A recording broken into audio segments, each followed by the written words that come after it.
Ajanta cave paintings Ajanta cave paintings, Ellora, Bhimbetka, అది cave paintings first start అయింది Bhimbetka first. తర్వాత ఎవల్యూషన్ అనేది ఉంటుంది కదా, ఒకదాని తర్వాత ఒకటి. భీంబేట్కా నుంచి కేవ్ పెయింటింగ్స్.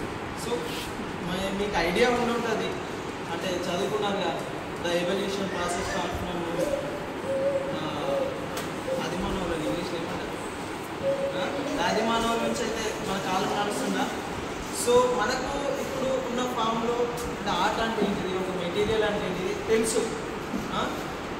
ఆదిమానవుల కాలంలో ద ఎవల్యూషన్ ప్రాసెస్, వాళ్ళ ప్రాసెస్ని, వాళ్ళ జీవిత విధానాన్ని they use to paint on their homes, like వాళ్ళ homes ఏమి caves mean, so they used to paint on cave walls.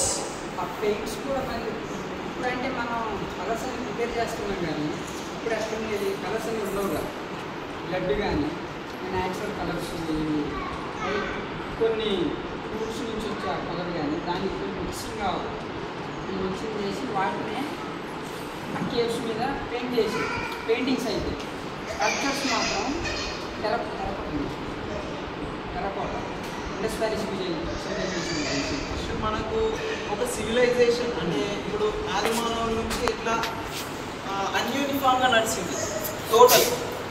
అంటే ఇలా ఒక సివిలైజేషన్ వాళ్ళకంటూ ఒక కరెక్ట్ ఫార్మ్ ఆఫ్ లైఫ్ లేదు, హంటింగ్ చేయాలా తినాలా అంతే వాళ్ళది.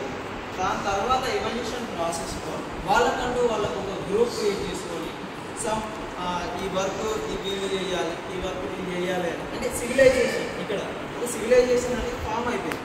ఆ ఫామ్ అయింది ఇక్కడ ఫస్ట్ ఇండస్ వ్యాలీ. ఇది